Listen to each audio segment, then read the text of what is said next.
Hello and welcome to Cool Coffee with Kansas Principals. By and for school administrators, this podcast is intended to promote candid discussion and insight about our great profession. My name is Rick Sola, and as Communications Director for the Kansas Principals Association, I am the host, but I am certainly not the feature. Sit back, take a sip, and enjoy. This is Cool Coffee with Kansas Principals. Let's get started. Hello and welcome to another edition of Cool Coffee. I am here today with the very proud superintendent of Pleasanton Schools USD 344, home of the Blue Jays, Mr. Don Epps. How are you, Don? What's up, Rick? Thank you for having me on here. It's an honor. I've been looking forward to this a long time, and so thank you for taking the time to visit with me. It's been awesome.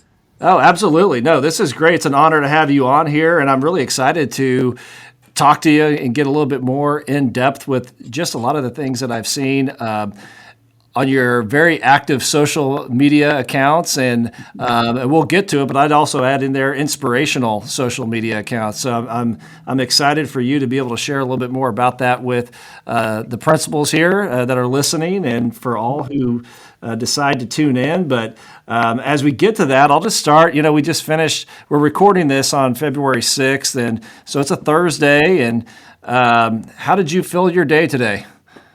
Well, number one, I started by greeting my son at the door of our school. He's in 5th grade.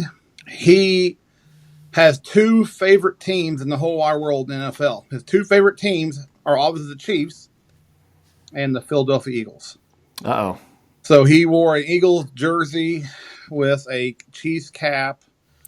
I did not expel him, okay, but we're working through it. But on Sunday night, we're going to be rooting for the Chiefs. We're going to have some issues. But no, the best way I can start my day, any day, is greeting kids and getting the boombox out in front of the school, playing some good music, and seeing the parents and the families and see the kids off the bus. That's how. If I can't start my day like that, it's usually not a good day. But I don't care how cold or how warm it is or whatever else. We try. Sometimes it gets a little windy in my beautiful hair, and but like I said, no, that fuels me for the rest of my day. So you greet him with the boombox. You wouldn't happen just to pull out like Celine Dion or Cher or anything? Yeah, I have this inspired. Well, first off, I kind of stumbled upon Apple Music, and I always been a commercial guy on Pandora or YouTube. And I would never spill but I kind of accidentally got the 3 months free trial. And my wife, Vicky, a wonderful person, she doesn't know about that yet. So I've been going crazy in the last couple of months with Apple downloads. And so I have this Inspired Greatness playlist, and it has all kinds of incredible things on it. So yes, a little Celine. I've been adding some new music every day, and I got a little bit of YouTube on there. So it's just, if it's fun, we can play it. So no, that's perfect. I brought that up because I saw, I don't know if it was this week or last week, but you had some Celine Dion, and I was impressed. You're out there singing it, and then you introduced to students Cher, and kind of you build it as kind of, this is the Taylor Swift of like yesteryear, if you will. So how did that go? What did they think of it? I'll start off. I did not show any music videos of Cher because sometimes they're a little bit racy. But I will say that the kids love it. They love music at lunch. We play music all the time. You're probably asking yourself, like, I'm a superintendent now, but I'm an educator, and I love being around kids and teachers.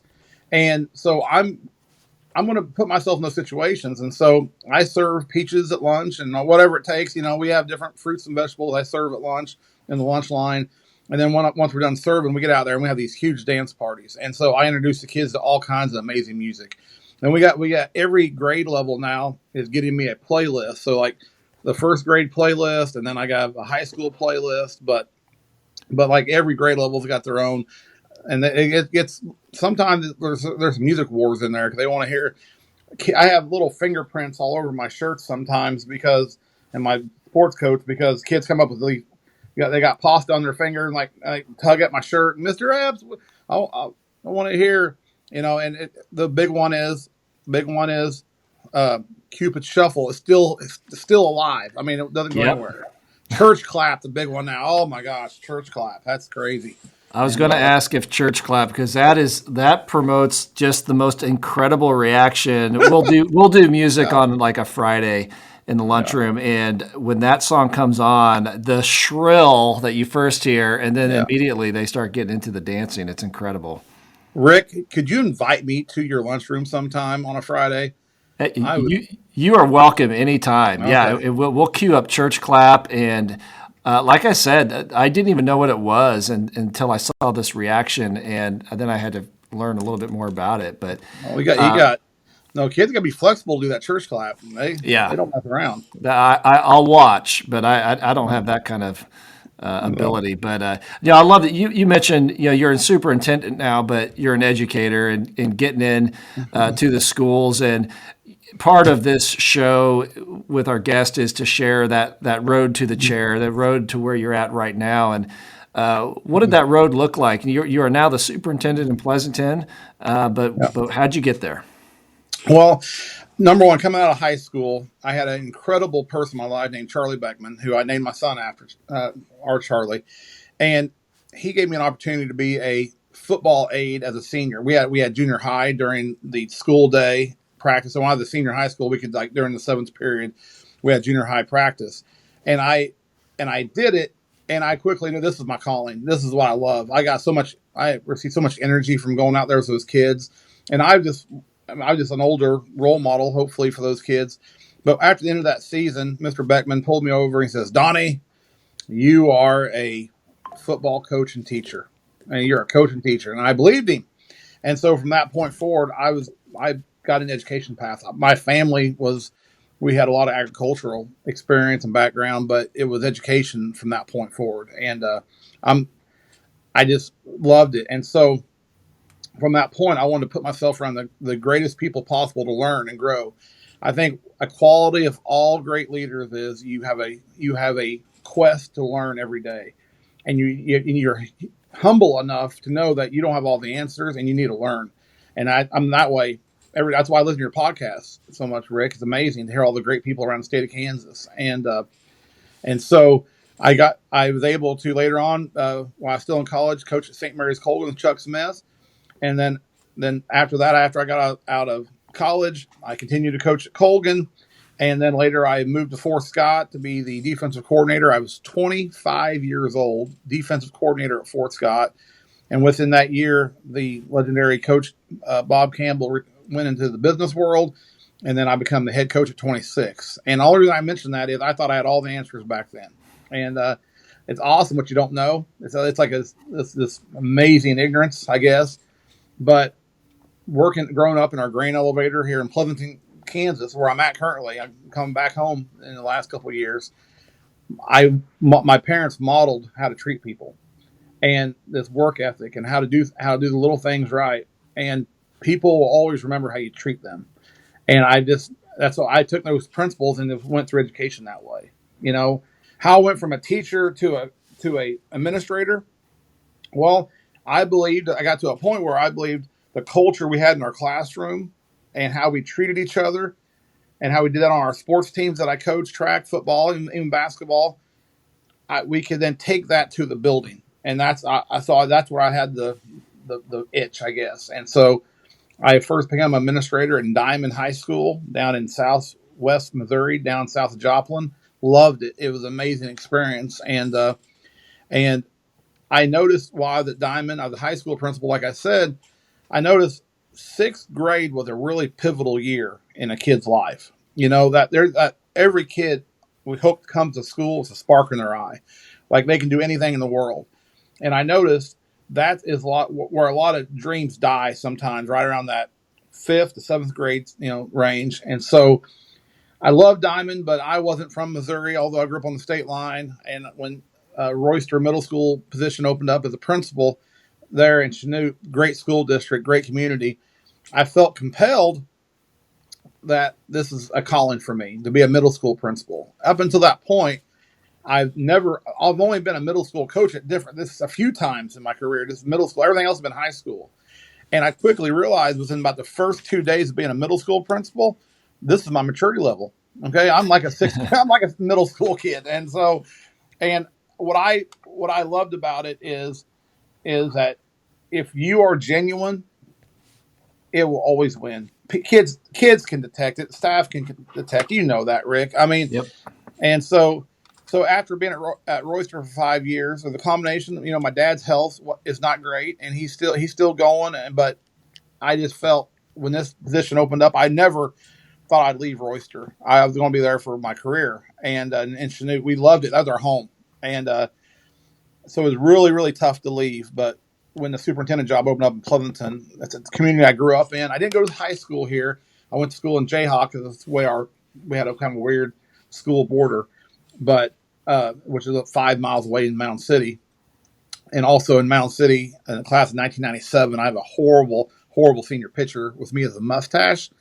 Friends don't let friends grow teenage mustaches. And remember that, Rick? Okay. So I can never go really back there permanently, but I have to live with that. But I just felt that what we did at the building level at Royster, the culture, the feel, the excitement we had, it can be done at a district level.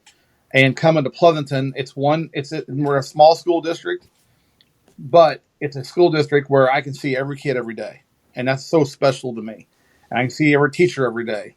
And so these connections, although I don't communicate the same way to staff anymore, but some ways I'm kind of like grandpa now. I don't have to be the direct discipline person, but it's kind of fun. But we have one campus, and I can see 18-year-olds, and then 5 minutes later I can be in the preschool, and it's just awesome.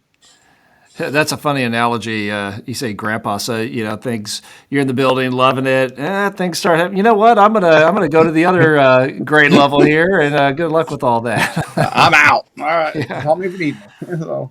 That's funny. You mentioned mustache. I mean, I think that's kind of all the rage now. People are the younger generation. I wouldn't say it's my style, but give it a shot. You mentioned middle school, and that's where I'm at. I've spent all but one of my 21 years at the middle school, and you always say when we meet with parents and they come in and you're introducing them to the whole middle school, I'm always looking for someone who loves middle school, because I think it's an age that you've got to love, you've got to embrace and understand the quirks and the kind of the weirdness, but there's so much joy and a lot of fun.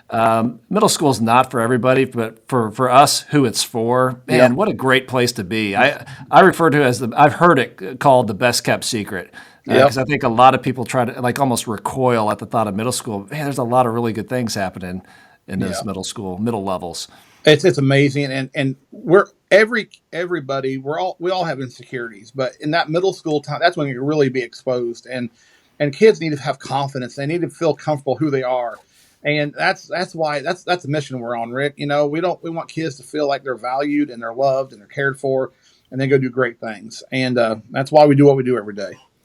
Yeah, you touched on earlier, because being a new coach in your mid-20s, and that was me at one point. And it is funny how there's a sense of everything. I can't. Why are we doing it this way? Oh my goodness!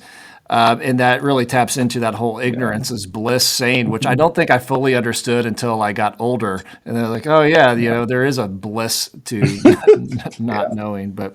So you're now the superintendent. I'm sorry, is this your second year or first year? Yeah, superintendent? second year. Okay. Yeah. And having now kind of passed through the principal chair, is there anything that you think back on now that you're a superintendent? You think, I wish I had done more of this as a principal. Yeah, and so I'm going to just give one piece of advice off of this too. What makes you special as a principal or as an educator? Because there's going to be so many principals going into superintendencies over the next years to come. Don't ever change what makes you special, and that is something I see so much. People try to be something different in a different role. What your core is your superpowers, your talents, and what helps you help people. So never change that. And so I'm sorry, you're gonna. Oh, no, that goes right into what you said earlier about relating to students and middle school students maybe specifically, but I'd say all students, just being authentic, being genuine, Yeah. being who you are, you know? Yeah. And absolutely. So going back, like, trust your gut. You're like, follow your heart and trust your gut is something I kind of live by.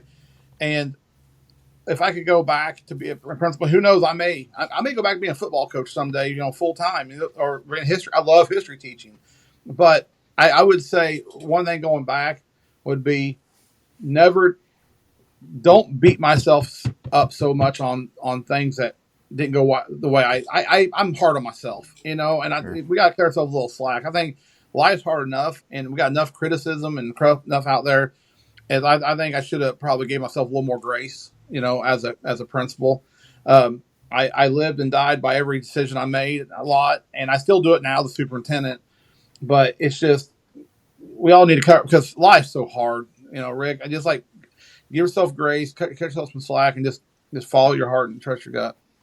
Yeah, and I kind of wonder too, our professions tend to, the people that gravitate toward these professions probably are naturally more hard on ourselves when Yeah, we mess up yeah, or when we perceive that we've messed up, hmm and so then it just doubles down on you. And I kind of want to yeah, get to, it kind of leads me to a follow up question, but kind of getting to the hashtag that is yeah. tied to your name and to Yeah. your social media, but that's the hashtag chasing greatness. And thinking as principal, but now as superintendent, uh, Yeah. I have been following you now for a while. I think the first time, I'm trying to remember if it was USA Kansas in May or if it was KPA conference last November or 2 Novembers ago. Um, but your session was really well attended, and my assistant here was in your session and just had so many great things to say. And so I started following, and I just really enjoy your Twitter or X account. Yeah, And we call it Twitter. I Don't get know, that X stuff out here. It's Twitter. It's yeah. always gonna be Twitter to me. But I guess the origin of chasing greatness. When did it start? How did it Yeah. start? Where did you come up with it? So as a high school principal back in Diamond, I wanted something like a rallying call, something that could just really we could use as a verb, and just use as an action. And so I was dreaming this thing up, and I one of my friends, Hamish Brewer, he's the skateboard principal. Yeah, He we visit and we talk, and back in the old days, back on the Diamond, and he's such a great guy, and so he had this thing I heard in one of his videos, like chasing championships. I'm like, well, I love the word chasing, but I like championships like a destination. And so so then it's like it kind of hit me, chasing greatness means it's a journey. It's never ending. It's about the process. It's about we grow from the process. We grow from the travels we have, and we never get to destination. It's just that and what it really comes back to is it's a relentless pursuit of being our best self, and it never ends. We're gonna have trials and errors, and we're gonna have failures and triumphs, but it's all about just never stopping, just keep on chasing it. And what happened, it kind of so it was kind of the summer I was going to Royster, and that thing just took off. I didn't even think about it that much, but because kids use it as part of their language, and it could be to lift people up or to call people out a little bit. Kids do it to themselves, like that's not chasing greatness, and or hey, that's chasing greatness. And my point is, we branded it all over our school and in our community at Chanute, and it's taken off. And I don't want it to be mine. I just want people to use it and benefit from it and grow from it. Change, adapt it. But I will say that having this having I wouldn't call it. It's more than a brand. It's kind of a mindset. I think every school kind of needs a mindset. Like this is how we do business. And at Pleasanton, it just never stopped. At Pleasanton, it took off, and Mr. Shields, who's one of my very best friends, he's the principal at Royster now. That poor guy inherited. I think chasing greatness is probably on walls or on windows, probably 600, 1,600 places. And so I'm teasing up. Maybe not. I don't know, yeah. but it's just but kids incorporate into what they do, and so if it help have a positive impact, that's all I care about. But I just don't want it to feel like anybody can use that. I mean, it's something for anyone to relate to or to use in life. Yeah, that's a pretty timeless hashtag, Yeah. really. It's not Yeah. it's not specific to a name or to a school. Yeah. It can be easily transferable. Interesting that kids are using it. That's great. That Yeah. shows kind of a Yeah. mentality that's forming. Was that something that you had to be really intentional? You said it just kind of blew up, but was there any Yeah. intentionality to, they come back once from summer and there's chasing greatness all over, or? Yeah. So it became part of our language first, and then yeah, it was intentional in terms of what the meaning and and the mindset, because life's hard enough. As I said already, like 5 times, man, I must be going through tough times right now. I keep saying that, but I will say that, but it's so relatable, because it's not about being great. It's about the pursuit of excellence. It's about trying to be your best self. And so, yeah, it got to the point where even today, I have a girl in lunch line. She always comes up and taps her fingers, hashtag chasing greatness. I mean, the kids always talk about it, and it's part of classrooms. And I'm very honored, but I just want people to share and grow from it. But if I may seem kind of goofy at times, but I'm very intentional, and Sure. I thought it could be a rallying cry just to that pursuit of being your best self. Well, you kind of touched on, and I'm thinking of chasing greatness, and that doesn't necessarily mean that everything always has to be great to get to No. greatness. It could be, I mean, tough times and failure are going to lead to greatness, and so there's a lot of like grit building qualities to that hashtag. Yeah, absolutely. And it's the opposite of being great sometimes. Like, hey, it's about pursuing it. It's about trying. It's about attempting. Like, don't sit on the sidelines. Get in the game and try and do something great. As a principal, I just wanted our teachers trying. Like, we're going to try to create world class opportunities for kids and these world class learning environments. And to do that, you can't sit on the sideline. You have to go out and get outside your comfort zone, and you got to try things you haven't tried before. And that's what we want everywhere I've been, and that's what I want from our staff for our kids. I like that trying, and I think it's an important lesson for kids that failure is part of the process. And just like we were talking about how much we beat ourselves up, and we still do, and we're adults and we've been through it many times, and we should know better half the time.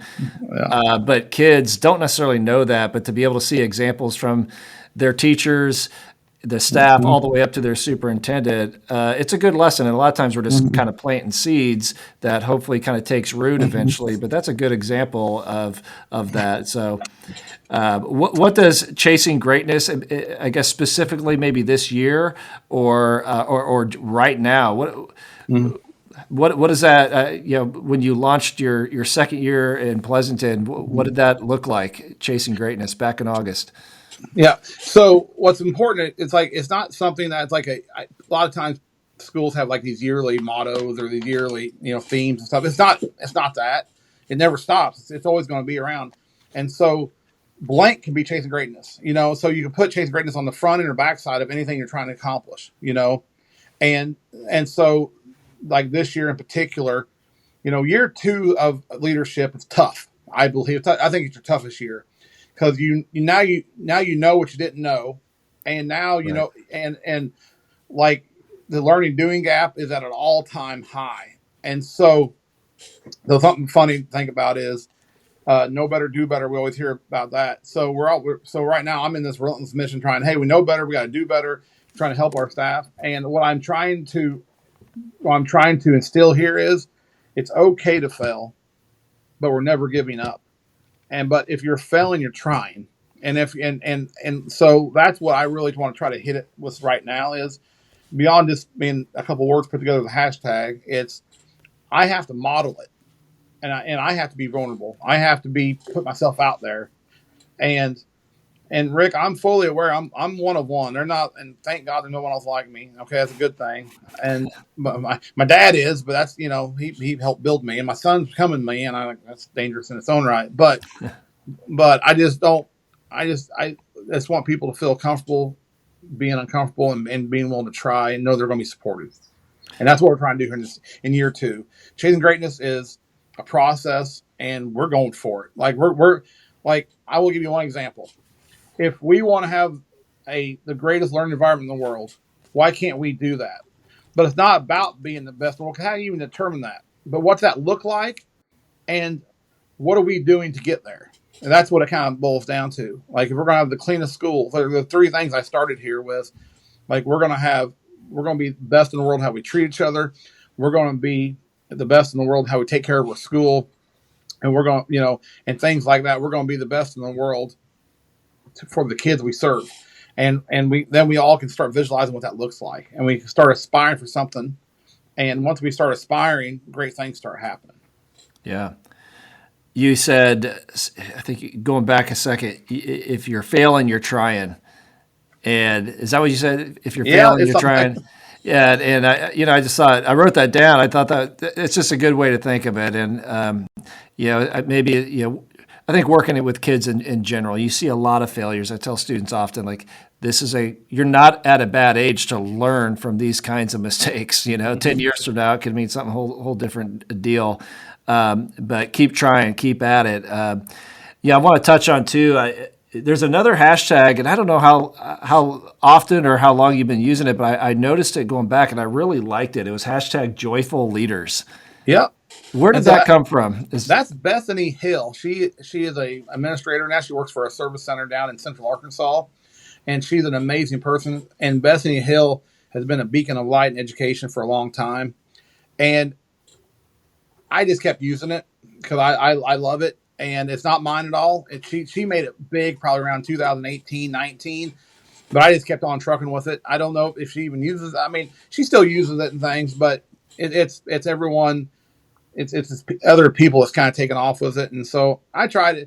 If I have enough characters left on the old Twitter, I try to add it in there. KS Leaders is one I put in first. That's my number one to go to is KS Leaders because that family of leaders around the state of Kansas. But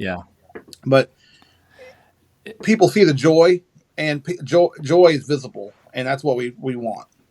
It's a good one, and I saw it most recently attached to your boombox welcome to students. But I just thought just that hashtag, even just in text, it just paints such a good picture, I think, of what we all want. And as parents, I'm a parent, you're a parent, and what you want your kids to come to school and be around joyful people and joyful leaders, and joyful leadership will breed joyful outcomes around there. So, I thought about, it's kind of a put your money where your mouth is. You're out there, you're singing, you're welcome. And it's like I mentioned earlier at the top of the show, there's a lot of inspiration to it. So I want to compliment you because I do see that, and it is inspiring. It's thought provoking, which is really what I think is the great piece of all of these different ways that we all share as leaders, what we're doing in our schools. And it's really cool. No, absolutely. I want to emphasize one thing. I've never gotten a complaint from a parent because the kid came home too happy. There's this joy cycle, and happy kids, happy parents, happy teachers, and it can start anywhere. And so I truly believe that if we get in this joy cycle, your overall attitude and great things happen. I think it's important that people see me smiling because hey, down deep, I may be having a really rough day, but I'm using those moments for myself as much as I tell people all the time. Greeting kids is that's selfish. It's more for me than the kids. They're the ones that give me the fuel, and seeing the parents and seeing our staff. And one thing I love, and I highly recommend this. I inherited this at Royster. On the first day of school, we have a red carpet rolled out for the kids, and I've taken it from Royster. I did not start this, okay? And it was electric. I have this theory I'll talk about in a second because it's really good stuff, I believe. But I took this red carpet idea from Royster to the Blue Jay Nation, and our teachers have just loved it. First day of school, red carpet's out, and the spontaneous joy that it generates. It's just an incredible way to start the school year. And we had this one young girl named Bea, and she jumped out of the car on the first day of school last year and just spontaneously did a cartwheel down the entryway to the school and right in front of the and this is wasn't planned. It was spontaneous. It was amazing. And so it just sets a tone. That's awesome. So this is what I'm going to say that I really believe in. You have to win the first 1% of whatever you do. And when you're starting the school year, the more energy you have into the first 1%, that sets the tone. I'm not saying you can't have a great school year with a bad 1% start, my gosh, it's a lot harder.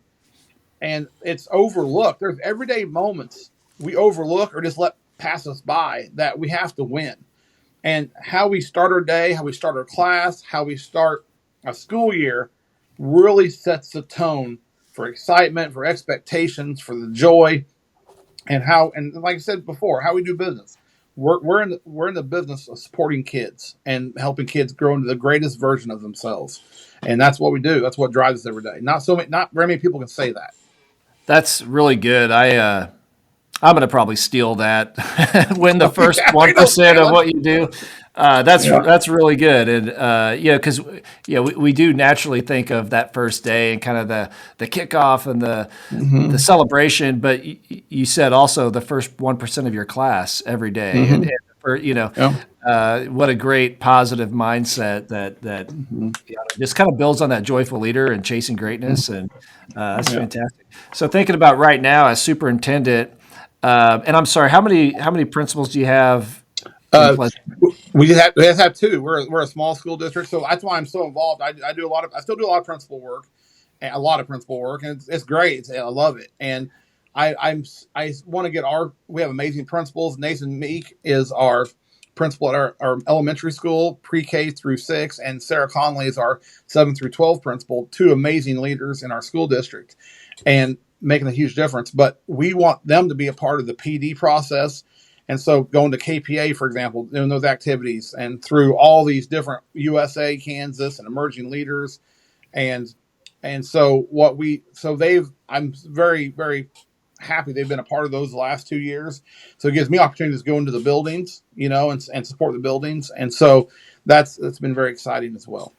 So you've got a couple principals, and maybe to your teachers, what's the message you give them right now? It's February, Yeah. the kind of the weary months of the winter. It can kind of be, just unpredictable might be a case if we're looking at snow days, but there's a lot of holidays and a lot of kind of start and stops this time of year. But what's the message that Yeah. you find is important? So what I always believe, I think we need to be building to something great. And I'm not one of those that come out and say, well, welcome to day 400 of January. I'm not one of those type of people, because I think I have a negative mindset. So like right now we have a really big greenhouse project brewing in our school district that's going to impact K through 12. We want a grant to have a greenhouse container, and then we're going to build a greenhouse to go along, a traditional greenhouse to go along with it. And the only reason I mention that is that just builds excitement. So yesterday we went and visited a prototype, and we're going to be getting one in late April. So we're building something great. But as a building principal, spring was something that everybody looks forward to for a lot of different reasons, but it's really January through that mid-March spring break era where we built excitement. So we did something called Testapalooza, and it was a phenomenon. We turned state testing into an absolute insanity event. I mean, it was a mundane into something exciting. State testing brings so much anxiety and stress to everybody, and we just flipped it. And that's a whole other topic, Rick. So hey, if you ever Yeah. need a topic, we can spend 30, 40 minutes talking about Testapalooza. But what the teachers were so active in that they did countdown videos at Royster, and we had these.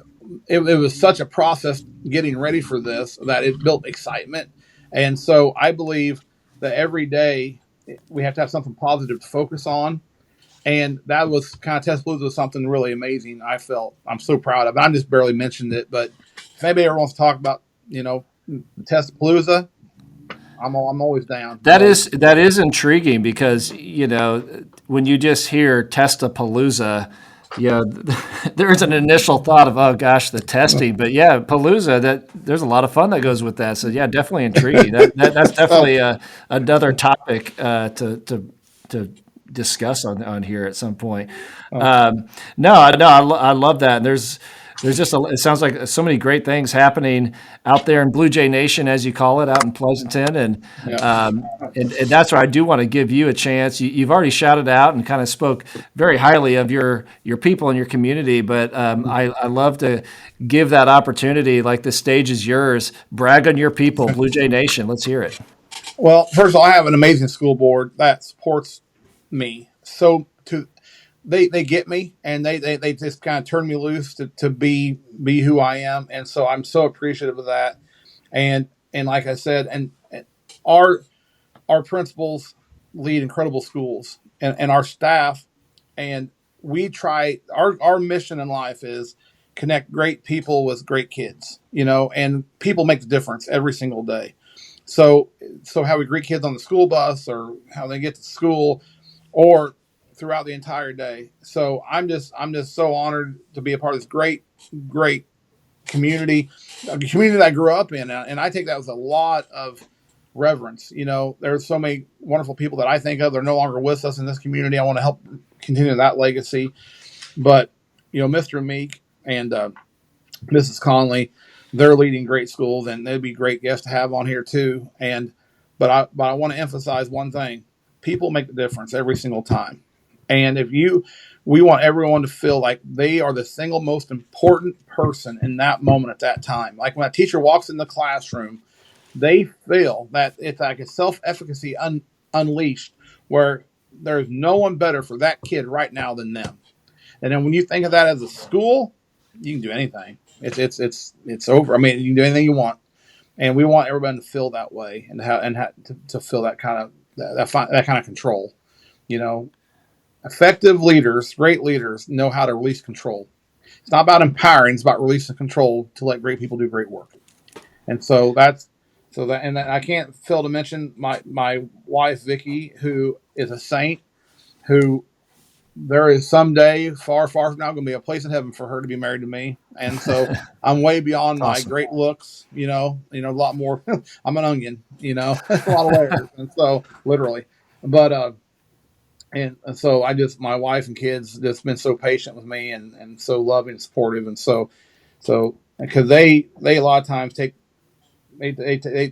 take the burden of this. I come home with some of the struggles, and I'm always doing school related things, and they join me. They come along with me, and we make it a family event.